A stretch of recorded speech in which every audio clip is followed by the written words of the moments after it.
Right, yeah, hello.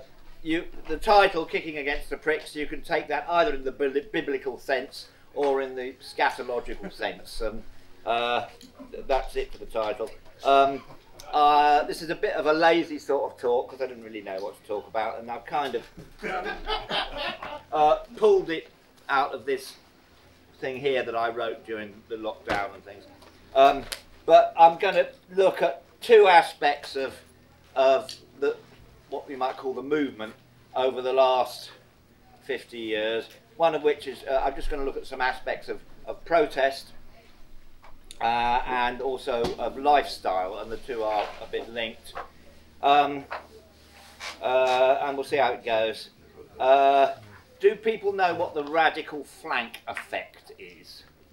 Yes. Oh, good. Well, I don't need to talk about it, and I'm going to go on to something else. I'm really glad that people do, because it's germane at the moment with stuff going on with Just Stop Oil and XR and so forth. But I first observed it, though I didn't really know what it was called until quite recently. Didn't seem to have a name, but I first observed it back in about 1970 in Colchester when we were squatting, and it started off with myself and a bloke called Greg Cox moving into a house in Pope's Lane, and being summarily evicted within about 2 weeks, and thinking, what do we do now? But then we got in touch with a wonderful bloke called Bernard Brett. Now Bernard Brett was completely disabled by cerebral palsy. He was in a wheelchair. The only thing he could move was his neck and his kind of finger. He couldn't talk. He communicated with a sort of QWERTY board, and he'd go like this, you know, and he'd make little jokes by, you know, make a pun by putting his finger between two letters and things like that. Because he was very sharp. He was physically he was absolutely a wreck, but mentally he was absolutely spot on. And he ran the Quaker Housing Association in Colchester, and I knew him already because I sort of wheeled him around town, and we got talking, and he said, look, this squatting's brilliant, you know, it's just what we need, because there's all these empty houses, and they won't give them to us, they're just letting them rot there, you know, the council houses that they, or ones they commandeer because they're building this bloody great road scheme through Colchester. And he said, look, and I said, well, what we need, you know, they're evicting us because we're hippies. If we got bona fide homeless families, we're going to be in a much better position. And he said, yes, I'll give you a ring when we got a family.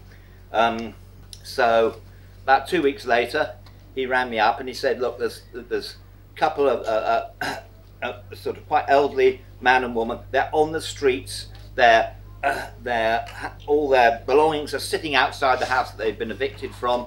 Can you squat them? And so we had a great big yellow bread van then, and we moved up, stuffed all their stuff in the bread van, and moved into a house in Bellevue Road. And then we moved in next door. So we had the kind of the bona fide homeless family in one house and the hippies in the other, and they didn't evict us. And so we thought, and this is good. So I went back to Bernard and said, you know, well, we can do this again. You know, there's a whole row in Butt Road, about 10 houses. Let's do that. And Bernard sort of, and then he had this funny giggle. He went, tee. He loved it. And so that's what we did. We occupied all the 10 houses in Butt Road, and we opened up a free shop because we were working on the dust carts at the time. So we come in with the dust carts, unloading stuff that we picked up from all the dustbins into the free shop and so forth. And it went on like this. Eventually we got evicted. I won't go into the whole story of the eviction, but eventually they did get rid of us because we were a bit too stroppy really, and we were putting graffiti all over the town, God knows what. And messing up their tattoo. They had this military tattoo, and we messed that up as well. And we did things like climbing onto the balcony of the town hall with a great big banner saying the council is mad. And this was, yeah, more than they could take really. So eventually they did evict everybody. But what actually happened was that after that, when the next lot of houses came up, they were given to the Quaker Housing Trust and to other, and the council adopted a policy of, instead of leaving its houses empty, of short-term housing for people in need. So what happened there was that, you know, although we were sort of beyond the pale as far as the council were concerned, we were actually campaigning in cooperation with the sort of much more mainstream Quaker housing co-op, and what we were doing, which is what the radical flank effect does, is shifting the window of the debate so that the mainstream becomes more radical, if you see what I mean. And this, I think, is a tactic that it underlies an awful lot of protest. It's one of the main reasons why direct action and radical protest is effective. It's because it works in conjunction with the mainstream. And this was something that a lot of groups like Friends of the Earth in particular found it quite hard to understand. So I'm going to leap forward about 20 years to the road protests in 1994, and I was involved in the Twyford Down one, which was like the first one really. And initially, Friends of the Earth had been spearheading this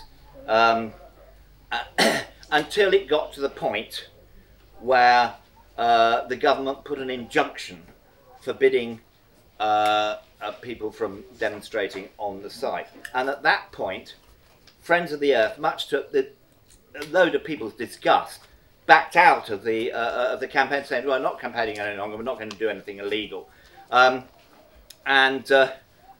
actually advocated to their members not to do anything like that, not to they were actually telling their members not to join the protests. They were also doing that with the rainforest protests as well. Now, it was fine for Friends of the Earth to kind of officially not defy the injunction. That's kind of okay, because it maintains their sort of respectable middle of the road, or hopefully middle of the road, more mainstream approach. To actually advise their members not to go on more radical direct action events simply was tactically stupid. And of course, actually, a lot of them didn't obey it anyway. And so what happened with the whole road protest movement was that you had massive direct action going on, which eventually, it took some time, but eventually it got huge publicity, what with Swampy and people up trees and Newbury and everything. Now, none of that direction actually ever stopped a road that well, I won't say that, there were one or two, but mostly, you know, it failed to stop the M11 link, it failed to stop Twyford Down, it failed to stop the A30, it failed to stop the Salisbury Road. The direction didn't work in actually stopping the roads it was targeting. But what it did do was change the whole public perception of what roads were about. And it gave, again, it brought the window of opinion in a much greener direction. So the middle of the road was now people like Oxford academics who were saying, look, if you keep on building roads, you're just going to create more traffic. It doesn't work. And all this gradually became mainstream opinion, so that by 1997 or whenever it was, first of all, the Tories dropped a load of the road schemes of their massive road programme that they had that had been in, you know, they'd been propagating. And then when the Labour Party got in 97, they basically scrapped the whole programme. And since then, I think that there hasn't been a motorway built since then, except I think about 4 miles in Northern Ireland, something like that. And even now, although they're trying to get the road scheme on the end, and there's horrible things happening on the A303 at the moment that unfortunately there aren't any direct action preventing, and the Stonehenge thing is going through. So this spectre of increased roads and increased motorways is starting to rise again. Though of course the speed merchants are also pushing the HS2 thing, which is equally ridiculous. So that is, I'm giving that as another example of where the radical flank effect worked. Then we fast forward again to the events of the last few years, and we have first of all XR and then Just Stop Oil. And of course the big debate about at the moment is Just Stop Oil sensible tactics or is it not? And I, for one, think that it is sensible tactics. First of all, it keeps the whole issue in the news, and it probably is pulling people in a direction where they think, well, I don't really agree with this, you know, stopping traffic and all that. But on the other hand, you know, global warming is real. And to what extent it's working like that, I wouldn't like to say. But it's certainly an argument in favour of the tactics that Just Stop Oil are using. And so that's the radical flank effect, which you already know about anyway, so I don't know why I'm talking about it, but never mind. Where are we? So I'm going to sort of shift on from there onto looking at some lifestyle issues. And coming back to Twyford, and also just previous to the road protests, to the Greenham protests, I think this is where a point where, quite interesting point in the history of protests, where lifestyle and protest started to merge. Now, if you look at previous protests, I think the example I take is I have a photo of Glasgow anarchists and a Glasgow anarchist cell. They're all sitting there, and you look at them and you think, well, they're all in suits and ties. They could just as easily be a Presbyterian congregation. They don't actually look like anarchists at all. They look like sort of rather straight people, and you get the impression that up until quite recently, being involved in radical protests, be anarchist or communist or whatever, didn't necessarily involve that much of a lifestyle change. So, like, up until, you know, 1910, when this photo of the Glasgow anarchists was taken, for example, you looked much the same as anybody else. You were the people who were looking different and adopting sort of proto-hippie garb were, of course, people like monks who did, and nuns who did have a completely different lifestyle, who rejected the lifestyle, donned different clothing to show that they rejected the lifestyle, went and lived in communities, often quite successful communities, and separated themselves from society, and often did very well out of it as well. And I don't want to labour this too much, because there were sort of all sorts of attempts at communities at various points, which I'll come back to some of them. But what was interesting, first of all, about Greenham, and then about the road protests, was that they started doing permanent camps rather than just sort of bussing into Trafalgar Square, staying there for 3 or 4 hours, kicking up a bit of fuss, and then going home because the revolution ends at 5 o'clock when the bus goes back. They instead, at Greenham, all the women moved on that and they stayed there and they didn't go, or at least there was always a presence there. And the same thing happened at Twyford Down and all the other road camps.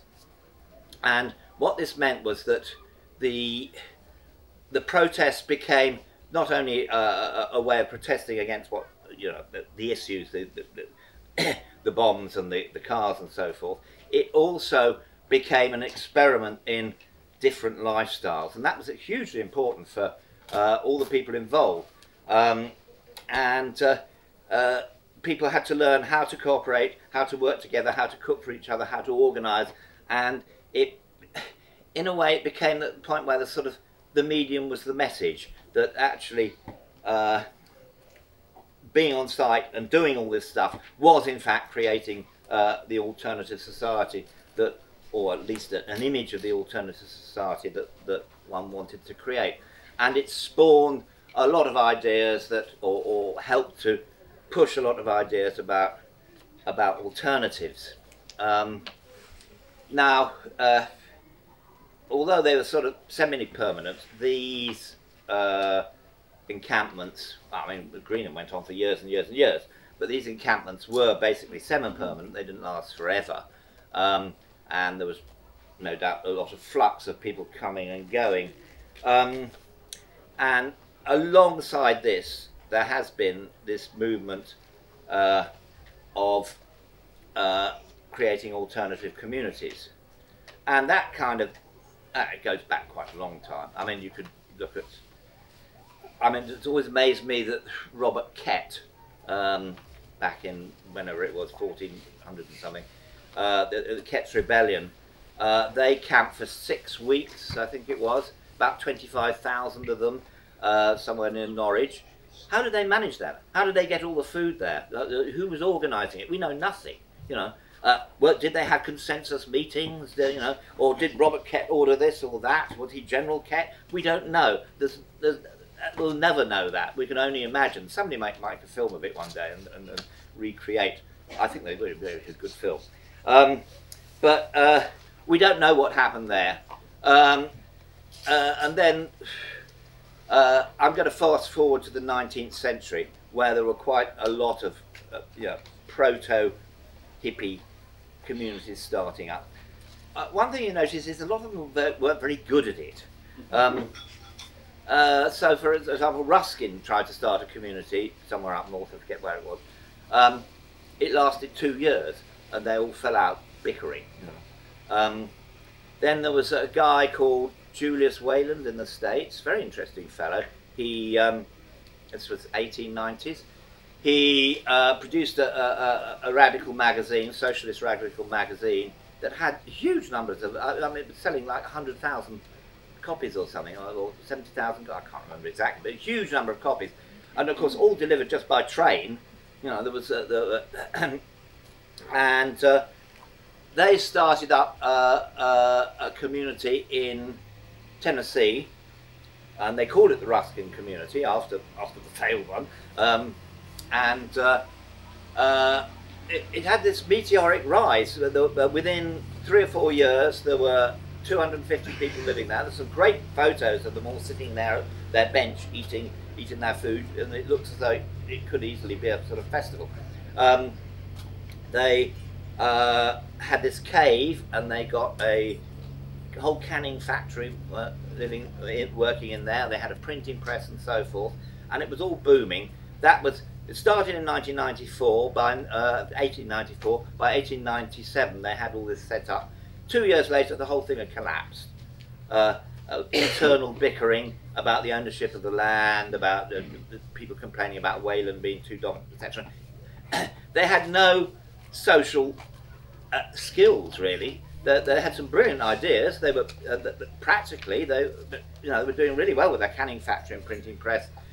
Socially, they just didn't know how to manage the place or deal with all the quibbles and squabbles that inevitably occur, and the whole thing collapsed within 7 years.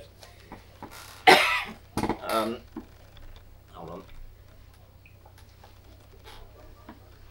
on. Now, I think that over the time, and particularly in the second half of the 20th century, we got a bit better at this.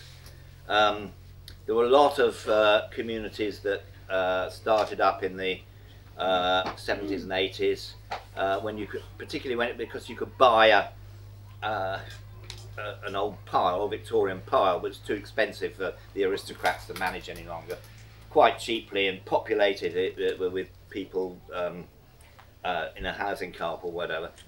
And there were a good dozen, probably a score of these places that started up, and most of them are still going. You know, there's Beach Hill, there's Old Hall, there's Monkton Wyld, there's Redfield, and so forth. And I think people have got better at managing all the problems of living in a community. There's, they're able to get qualified facilitators in. The latest thing is, which I don't know much about, is sociocracy, the latest buzzword. Whether that's any different from any of the other methodologies for dealing with conflict, I don't know. Maybe somebody can talk about that. But there has been a real effort that's come out of the communities and also out of the protest movement for organising people to work together, that has got a bit better at keeping communities functioning despite the problems. And there are problems with communities. I mean, there are, the way I see it, there are sort of three choices in life, and you have to, and they're all pretty awful, and you have to work out which is the least worst. One of them is living on your own, and another is living with one other person, and the third is living with lots of people, right? Now, I've tried all of them, and the one I've done best at is living with lots of people. I mean, living on my own is all right, it's just a bit lonely, and I actually like living with a lot of people. Some people don't, some people find it very difficult, and it is difficult. Coping with that is one of the big issues that communities have. I think Chris Mage put it very well, which is that the difficulty with communities is that the cost of leaving is not very high, right? First of all, if you're on your own, you can't leave yourself. So, I mean, there's only one way to do that, and I don't recommend it. If there's two of you and you're married and so forth, well, it's a big, especially if you've got a family, you try your best to salvage the relationship. If things go wrong in a community, then it's quite easy, really, to say, "Oh, sod it." Anyway, it was all a bit crap, I'll go off and do something else. There's not the ties, there's not the blood ties, there's not the family ties to hold you there. So when things get difficult, as they do, as they will in a marriage, when things get difficult, it's quite easy for people to leave. Things do get difficult. So I've been, where are we time-wise, by the way? 26 minutes past 10. Oh, heavens. Have you got lots of questions or not? Or shall I go? Anyway, I'll go on a bit. I've lived in 3 communities. The first one was in France in the 1970s, and it was utterly shambolic, but in a very delightful way. There was a lot of very cheap wine, cigarette. It's terribly easy to live, and it was, in some ways, it was very sustainable because we didn't have any money, very much, and we just didn't consume very much except the wine, and we did actually grow the wine. I mean, it wasn't our vineyards, but we worked on the vineyards that produced the wine, so we could regard it as homegrown kind of thing. We just didn't consume very much. We had an old mill, and we looked into reviving the water mill there to create electricity. It was a ridiculous amount of money for our standards for something we didn't really need. So what we did, between us we had one 2CV car, or 3CV, the little camionettes, and we had 2 batteries in it. So one battery would be being charged by the car, and the other one would be, when we park the car, we fix it to our electric grid, and it would do all the lights and the music, which was pretty basic in those days. In fact, it was a wind-up gramophone, that's what that was about it. Didn't use power tools. Didn't have a lot. We did all the laundry by hand. Grew some of our food.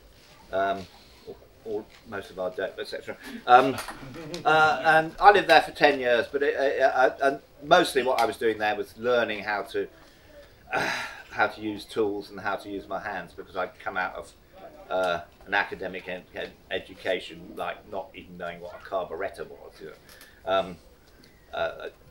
Some really embarrassing work I did there, which I won't go into. But it all got a bit too shambolic. I started drinking a bit too much, and after about 10 years moved on. I did various other things, but I came back to England eventually, but really missed the way we'd been living there, building our own homes and so forth, low impact homes. Incidentally, in France, we had a pretty good deal because I worked for the person who became the mayor, and he gave us planning permission for 4 houses, so we were quite lucky in that respect. But yeah, so we were pretty self-sufficient, probably more self-sufficient, even though we weren't growing much of our food, was self-sufficient in water, in energy, more or less, with the car, in housing and so forth. When I got back to England, by the early 90s, I was kind of missing this and having to live in rented accommodation where he got kicked out, or in vans because I didn't want to do any more rented accommodation. And then I got together with a fellow I met in prison, and he was in my cell, and we hatched he knew about some land, a place called Tinker's Bubble, that was for sale privately, and so we got that. We decided that the whole place should be fossil fuel free, so there were no machine tools or anything used on the land. There was loads of wood. I could go on about it, but I won't. Still going and thriving. It's still going and thriving. It goes up and down. I'm still a shareholder there, but I don't live there any longer. I lived there for about 10 years. It's a great place. It's a great piece of land. The only piece of land I've ever seen that had nothing wrong with it. It's got trees, it's got orchards, it's got grass, it's got water uphill of the growing area, right in the centre of the property. Terrific piece of land, and it's a magical place for people to get down to basics, because you're not allowed to use fossil fuels. It's tough. A lot of people can't last there very long, but it keeps on going. I left there for a number of reasons. I was there for about 10 years. I did the horse there and the horse logging. I left partly because I fell out with my partner, and partly because it was difficult to get everybody working on the collective projects like the wood and the apples. Everybody wanted to do their own garden, so everybody had their own little patch, and they might as well have had an allotment. There wasn't any, why go and live in the middle of the countryside on 40 acres if your main interest is going to be something that you can have an allotment? It didn't matter, that was my problem with the place. It was very difficult to get people to gel, to get the things that had to be managed collectively, like the forestry, functioning properly. I have to say that after I left, another guy called Pedro came along, and he did a bloody good job of sorting some of this out. But anyway, I left there, moved into a sort of shack, wrote a book, as one does when one's on one's own, and then I moved to a place called Monkton Wyld, and I liked Monkton Wyld because it was more structured. I got there, and they had it was a fairly tightly run ship. What held it together was this Victorian pile, and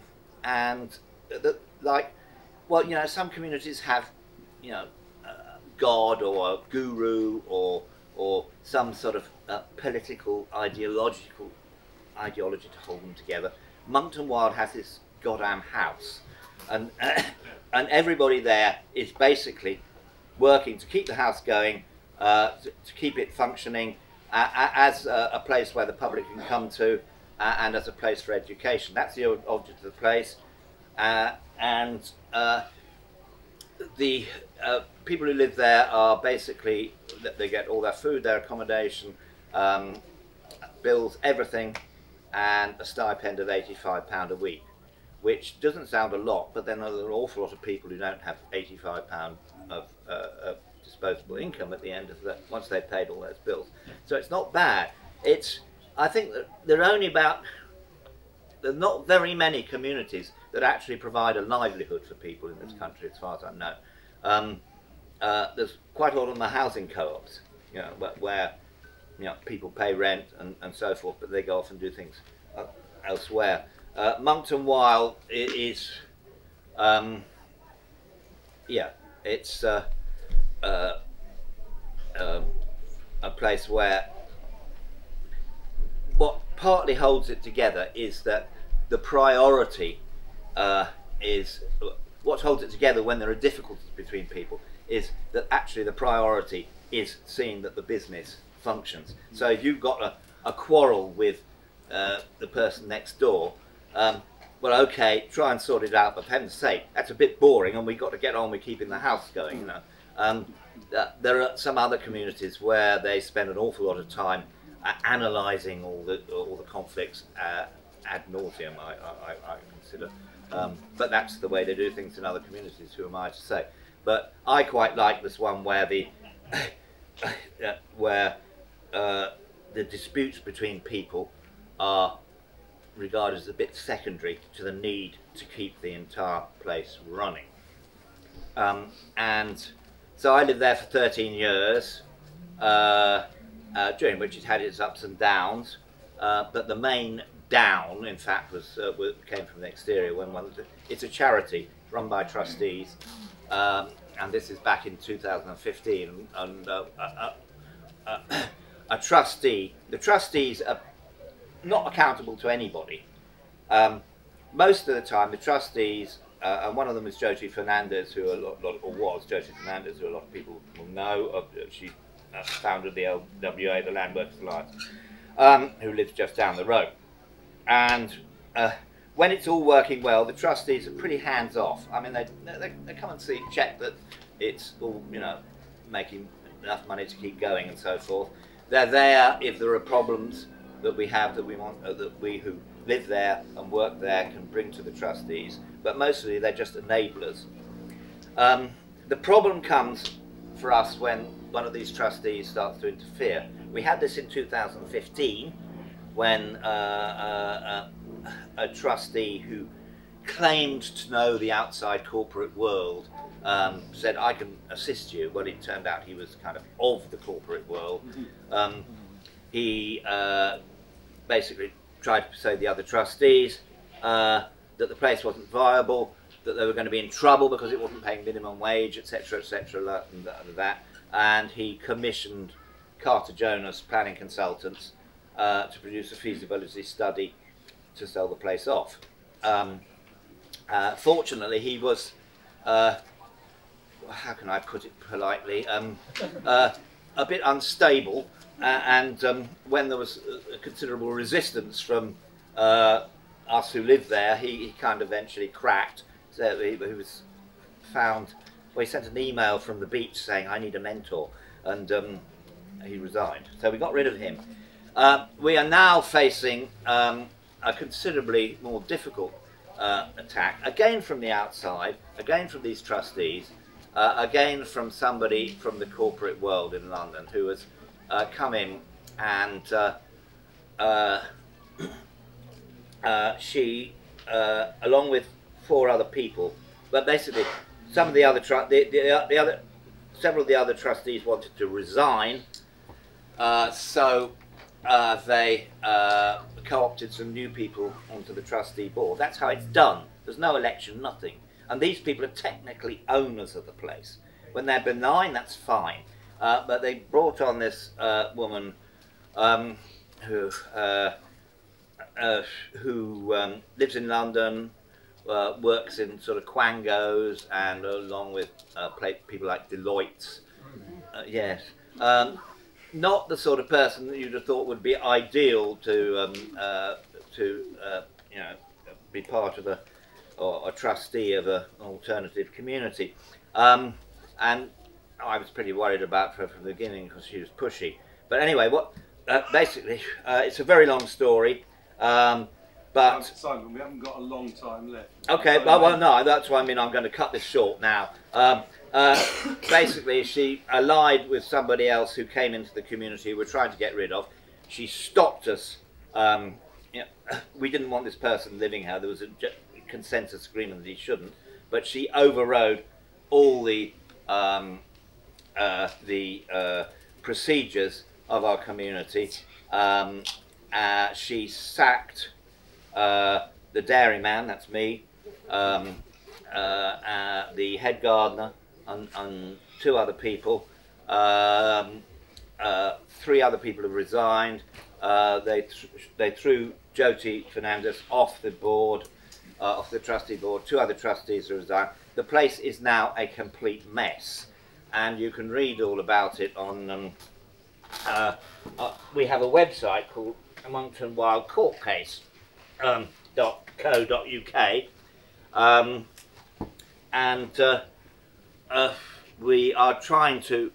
It's not very easy to get rid of this woman. We've got to get rid of her, otherwise, because the place is riven apart.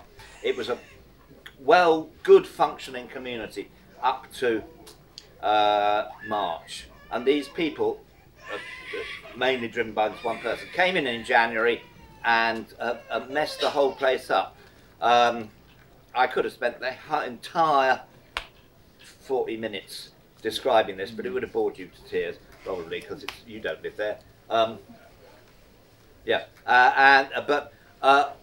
So I'm going to finish by saying we are resisting this by having what we call a festival of resistance between, which we're holding there between the 26th of August and the 3rd of September. Where we were hosting a load of free workshops. We put a word out to people to give workshops, and about 16 people have come back, offered to give free workshops on, and we got things like, you know, foraging, heritage grains, cheese making, dairying, growing vegetables, willow weaving, all sorts of things. I've got the flyers here. I don't actually have them here, but I'll fish them out in a minute.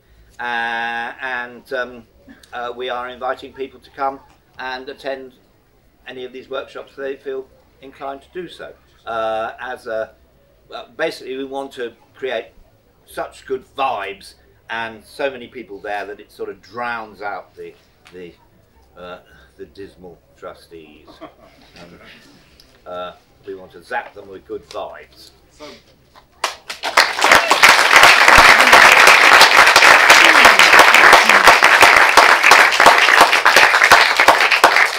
we've got about 10 minutes for questions or contributions. So, go on.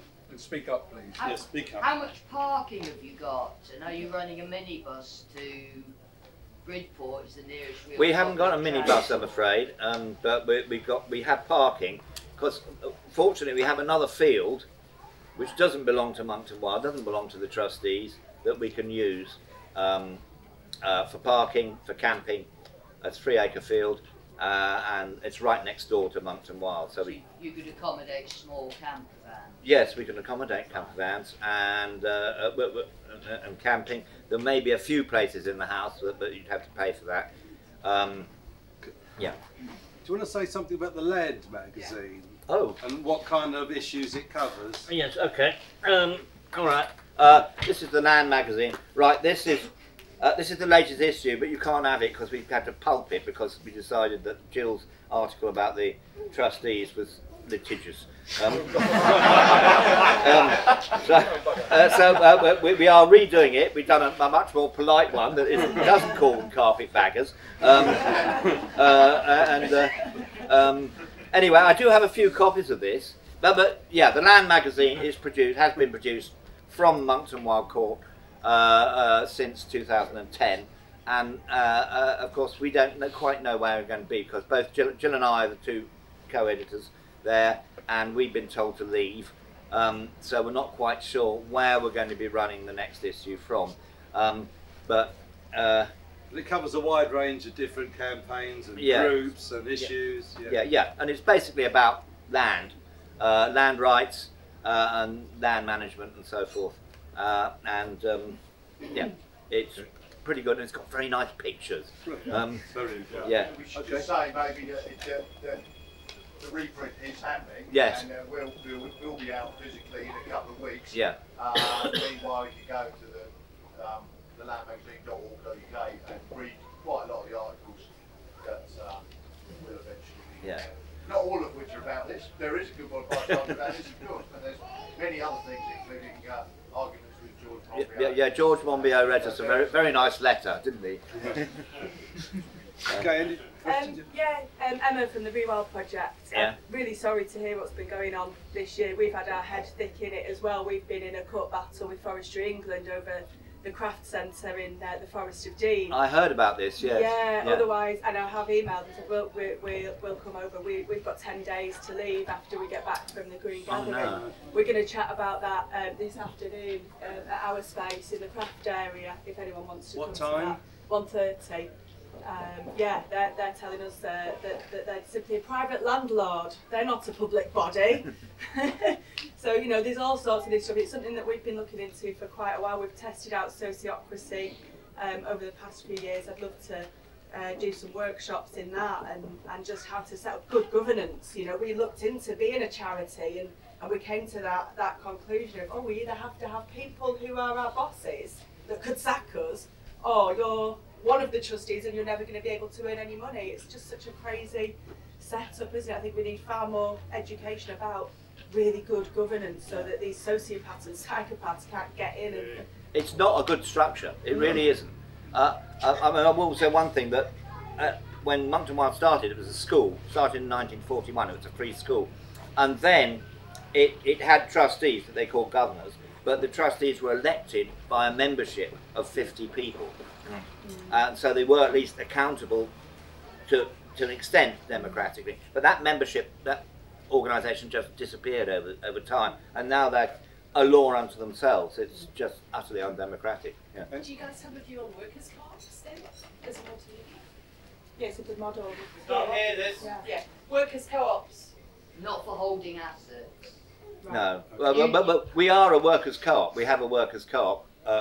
The people who work at Monkton Wyld we have a workers' co-op, but not everybody's a member of it, and that has a contract with the trustees. Could you have a community interest company sitting alongside? That's In my the way to experience- have it quite In my complicated, experience, we just could to talk sit about along each other. minute issues to do with governance, which we should do, but not right now. Any other sort of issues that you want to get from Simon from his 50 years of campaigning and activities?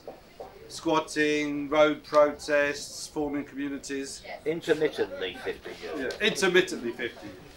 Is it natural for there to be ups and downs within communities? Yes. And so one shouldn't see, but is that sense of, if you are intentionally joining a community, you shouldn't bail out at the last minute, like you said, that's the easy option. You should have some more skin in the game rather than, and so that maybe that should be something that people should appreciate when they say, yeah, it sounds fantastic, and when it goes shit, excuse me, sorry, go through it as if it is a relationship with family or with blood relations, and not just see it as an easy get out. Well, indeed, yes. I mean, And is that something you could put in some kind of shareholdery kind of agreement, or? well, I'm not sure you could force people to feel. Well, except you give your right arm. If you leave early, you Well, give your right you'd arm. have to have a sort of marriage, wouldn't you? A sort of community marriage, you know. Well, there you go. I promise till death do us part. Any other sort of thoughts? We've got 5 minutes, so you know, go on. On the question of turnover of members in communities, I have a couple of decades of experience of seeing communities go from a complete trashed condition, where the only remaining flooding on the site was the one tap they hadn't weighed in because they needed water. And that was taken over by a group that were brought there by the organisation that became Radical Roots. And it took them 6 weeks to physically remove the people that were weighing it in. And since then, they've been rebuilding it from the derelict mess to what is now a thriving and viable cooperative community. The question of people coming and going, that part of what I've learned from watching this is there are two, very basically split into two types of people who come to be a member of the co-op. They are young people who are looking for new ways of life, new experience, alternatives to the mainstream, and they come to learn, but they bring with them their new youth, vigour, enthusiasm, education, and contribute those things while they're there, but they don't tend to hang around unless they form long-term relationships with other members in the direction of family and raising children, which means that the other group of people are those that have done all that stuff in the mainstream, but who come in to nest.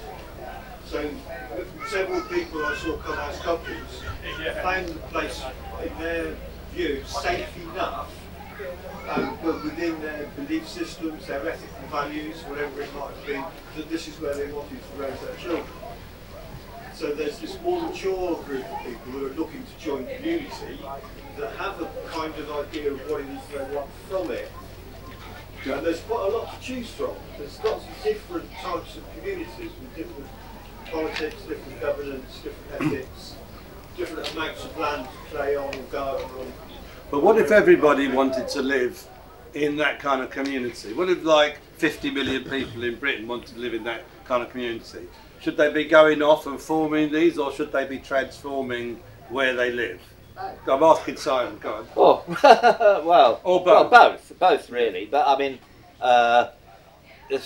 one of the advantages of a community is that if it's got some land, it can be to a certain extent food self-sufficient, and that's a huge example. I mean, I run a micro dairy, and it's very easy to run in a community because the market is there. The milk gets transported 120 food yards, no packaging whatsoever. It is a perfect model for local dairy production and local vegetable production because it's a self-sufficient village, really, or semi-self-sufficient village, much as villages were in the Middle Ages and up until industrialisation. Now all the people in the village rush off to Tesco's and get their food there or whatever. But a community that has land is a very good example of a proper self-sufficient food hub. What I find disappointing is there are quite a lot of communities that have the land and aren't even using it, which is really disappointing. We're going to have to wind up now so that we've got 5 minutes to swap over, and you can chat to Simon for 5 minutes as well. So, Simon, any last thoughts? Well, first of all, I've got a little stall out there if it doesn't rain, selling the land, and selling. I suppose I had to plug this book, which is where a lot of that stuff came from. I've got a few copies of it. Save one for me. It's that's a tenner. Okay. And we have, older issues of the land, including a few very rare expurgated copies of this with Jill's offensive article ripped out. They will be extremely valuable in 10 years' time. And furthermore, once the whole thing is blown over, if you send the expurgated copy to us, I will keep 10 copies there, and I will send you the one with the real article in, and it will then be worth about £150. All right, thank you very much.